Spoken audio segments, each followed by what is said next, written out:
My dad and stepmom kicked me out at 17 for refusing to babysit my 3 stepsiblings every day, so I moved in with my mom and cut them off completely.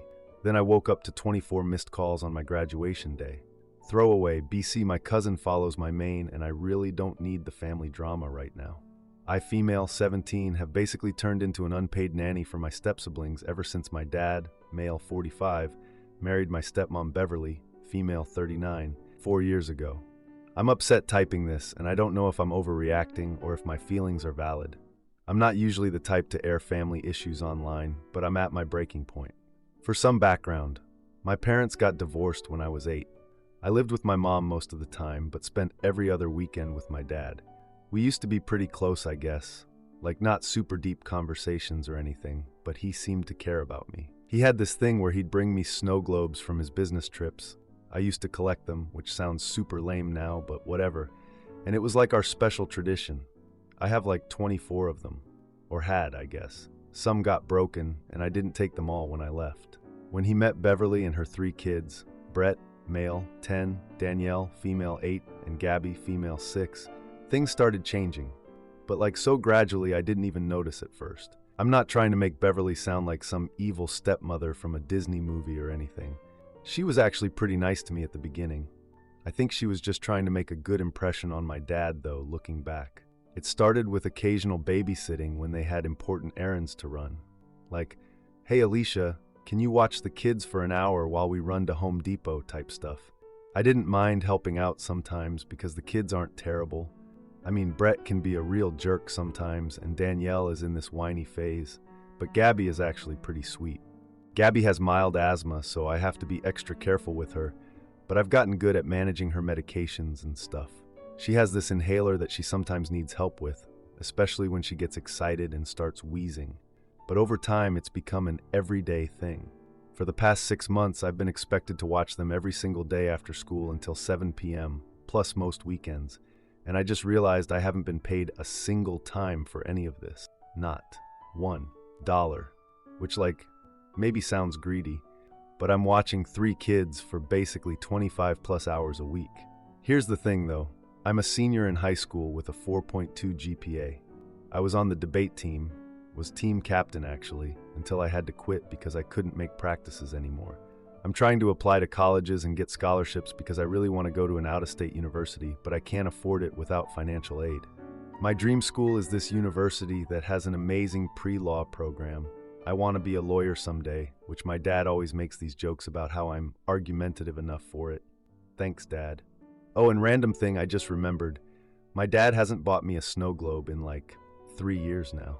Brett broke 2 of my favorites last year, and my dad just said, "Boys will be boys," and didn't even make him apologize. I know it's stupid to be upset about something so small, but it's like he doesn't even remember what used to be important to us. And then I feel dumb for caring about something as silly as snow globes when there are bigger issues, but I don't know, it just hurt. Anyway, the breaking point happened 3 days ago. I had this really important scholarship interview scheduled, potentially life-changing scholarship that could cover most of my tuition. I had already rescheduled it twice because of babysitting emergencies. One time, Beverly had a work emergency that turned out to be happy hour with her coworkers. I only know because she literally posted pics on Instagram while I was at home watching her kids. The scholarship committee was super nice about it the first 2 times, but they made it clear this was the last possible date. So Beverly comes up to me and tells me, not asks, tells, that I need to watch the kids all weekend while she attends a critical work conference, and my dad was going with her for support. My interview was scheduled for Saturday morning and was literally only going to take 2 hours max. I tried to explain how important this interview was. Beverly just rolled her eyes and then looked at my dad like I was being ridiculous. I probably didn't explain it well enough, to be honest. I tend to get flustered when confronted. I suggested they hire an actual babysitter just for those few hours. My dad was just staring at his phone the entire conversation, barely even acknowledging I was speaking. Beverly said they weren't going to waste money on a sitter when I was perfectly capable, but they can afford a weekend trip to a conference. Okay, sure. I stood my ground, which was terrifying, to be honest. I usually just give in to avoid conflict, and said I'd already rescheduled twice and couldn't do it again. My heart was pounding really hard. Beverly got all upset and told me I was putting scholarships ahead of family. I don't remember exactly what she said, but she was definitely trying to make me feel guilty. She always does this thing where she tries to make me feel bad for her unreasonable demands. I pointed out that I've literally watched her kids for over 200 days in the past year, for free, while trying to maintain my grades and everything else. I might have raised my voice at this point. I was just so frustrated. My dad finally spoke up, but only to tell me I needed to be a team player. A team player? I couldn't believe what I was hearing. Like, I haven't been the ultimate team player for years now. But I guess my team role is just the unpaid help. That's when Beverly told me if I couldn't help this family when they needed me, then maybe I didn't need to live there. I felt really bad. My own father wouldn't even stand up for me. It was like in that moment I realized I wasn't even a person to them, just free childcare, just a convenient babysitter who they didn't have to pay. I went to my room and just sat there for like an hour, crying and staring at the wall. Then something just snapped. I started packing up my essentials. I was still crying because even though I was furious, I felt terrible about leaving the kids, especially Gabby. She's actually pretty sweet and always wants me to read to her before bed. We're halfway through the third Harry Potter book and she's going to be so confused why we're not finishing it. But then I thought, no, that's exactly what they want me to feel. Guilty for prioritizing myself for once. I called my mom and she immediately said she'd come get me. She lives 45 minutes away but drove over right away. I was honestly surprised she came so quickly because we've had our issues over the years.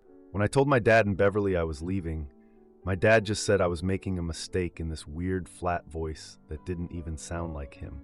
Beverly started listing all the things they've supposedly done for me. Like what? Giving me a bedroom in their house. Feeding me. The bare minimum of parenting. I couldn't even respond. I was crying too hard. Walking out was the weirdest feeling. I felt devastated but also relieved. I kept thinking my dad would run after me or call me later that night, but he didn't. Not a single text or call. Radio silence. I'm staying at my mom's apartment now. She's been surprisingly understanding about everything, even though her place is small and I'm sleeping on a pull-out couch, which is actually more comfortable than it sounds. We're going to figure out transferring schools tomorrow, which is a whole other stress because I'm in the middle of senior year and switching schools sounds like a nightmare, but I guess that's what has to happen. I don't know. Am I being selfish? Should I have just missed the interview? It feels crazy that I had to choose between my future and my family, but I'm second-guessing myself now. Beverly has been texting me saying I abandoned my siblings and that they're asking for me, which makes me feel so guilty. My dad hasn't contacted me at all, which honestly hurts more than anything Beverly could say. I know I probably didn't handle this perfectly. I've always had trouble standing up for myself. My mom says I'm a people pleaser, which, yeah, fair. And maybe I could have tried harder to compromise. I don't know. I just reached my breaking point. And maybe I'm just being dramatic. My friend said I should have just called their bluff because they wouldn't really kick me out, but I'm not so sure about that anymore. Edit. Wow. I didn't expect this to blow up overnight. Thank you all for the supportive comments. I've been reading them and crying, in a good way this time. Edit 2. To answer some common questions. Yes, I did make it to my interview. My mom drove me. I think it went well, but won't hear back for a couple weeks. Fingers crossed. Edit 3. A lot of people are asking if I've ever been paid for babysitting. No, not once. I asked about getting paid last year and Beverly said, "We put a roof over your head and food in your stomach. That's payment enough." My dad just nodded along. Honestly, I wouldn't have even needed much, just like gas money or something. Edit 4. Someone asked about my mom's reaction. She was actually surprisingly cool about everything. We've had a complicated relationship since the divorce. I blamed her for a long time, which I now realize was stupid, and mostly my dad's influence.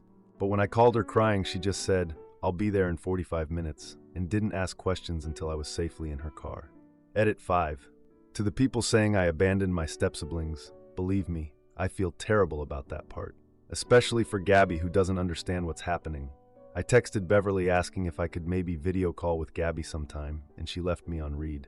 So, Edit 6. Thanks for all the legal advice. I'm not planning to pursue anything against them.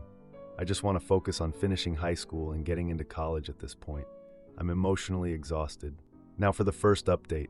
First, oh my freaking God, thank you guys so much for all the support on my last post.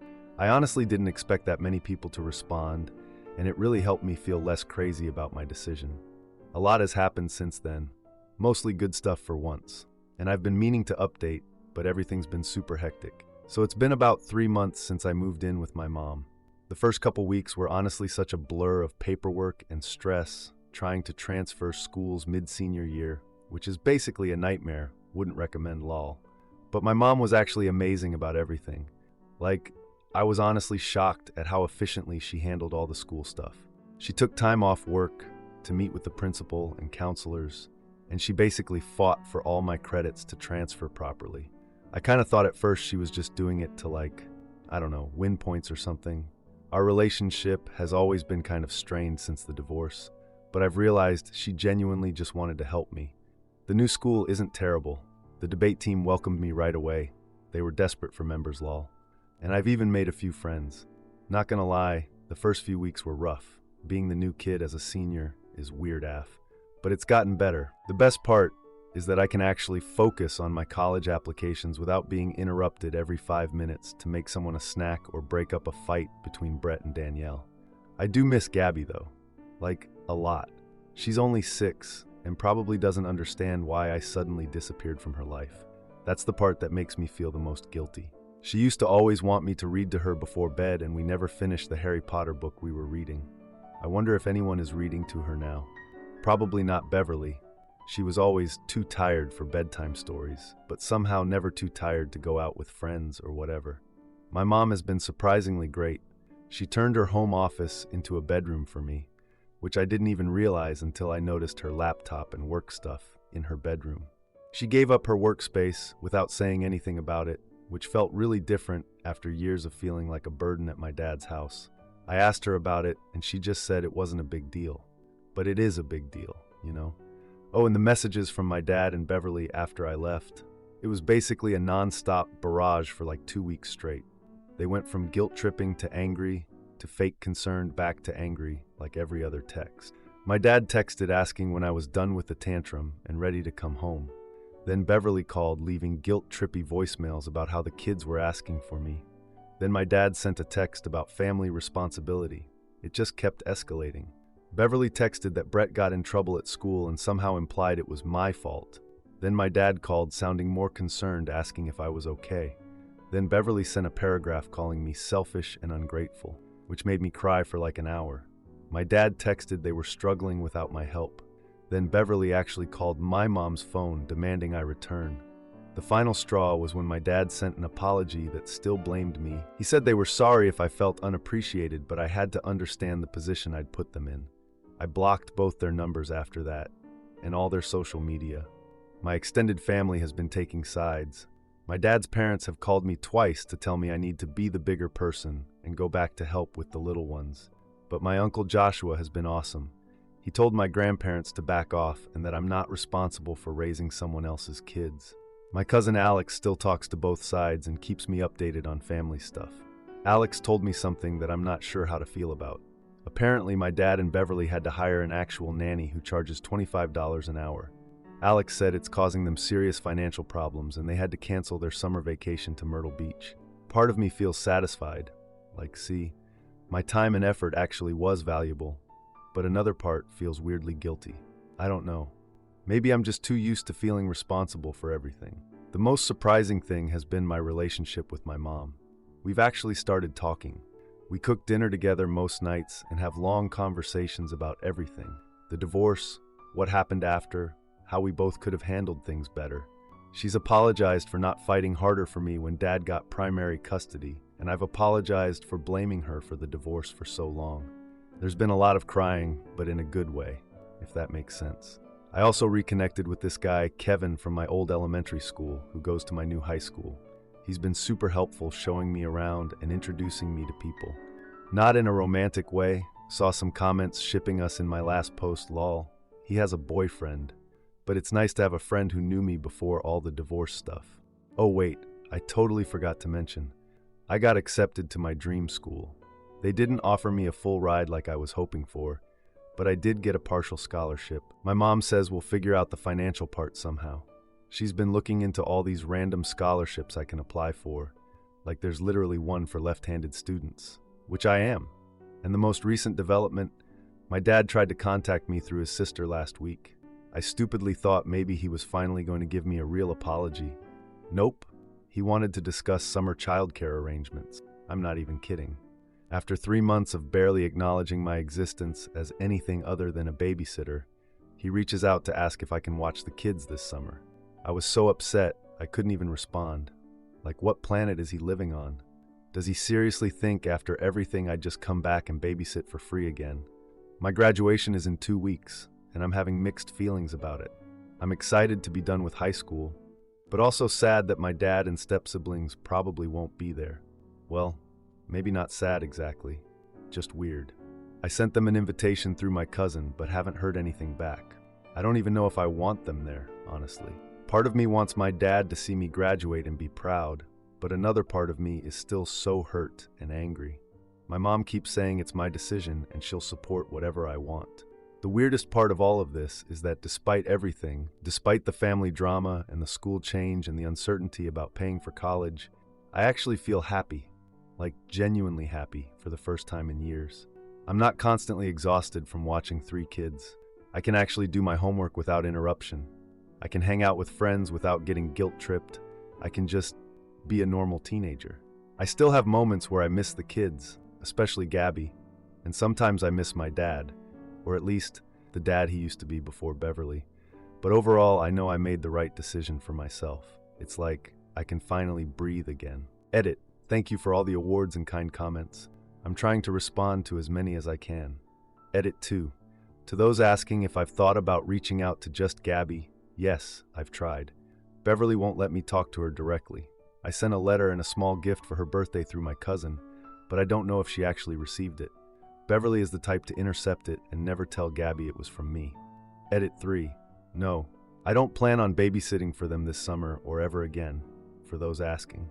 And yes, I've already talked to my mom about making sure they can't try to force me to go back. I'll be 18 in August anyway, so they legally can't make me do anything. Edit 4. Someone asked about my stepfather. My mom is single. She hasn't remarried since the divorce. There is a guy she's been dating for about 6 months, but I've only met him twice and he doesn't live with us. He seems nice enough, I guess. Now for the second update. So a lot has happened since my last post. Way more than I was expecting. This was supposed to be a normal graduation day update, but then everything went sideways and now I'm just trying to process it all. First, thank you guys so much for all your supportive comments on my last post. It honestly helped more than you know, especially when I was second-guessing myself, which happens way too often. I keep coming back to read them whenever I start feeling guilty about abandoning my family or whatever. Anyway, I woke up this morning super excited because graduation day. After everything that's happened this year, changing schools mid-senior year, moving in with my mom, all the drama, I was just relieved to be finishing high school. But when I grabbed my phone, I saw I had 24 missed calls from last night. 8 from my dad, 6 from Beverly, and the rest were numbers I didn't recognize. I felt really scared. I just sat there staring at my phone thinking someone must have died or something.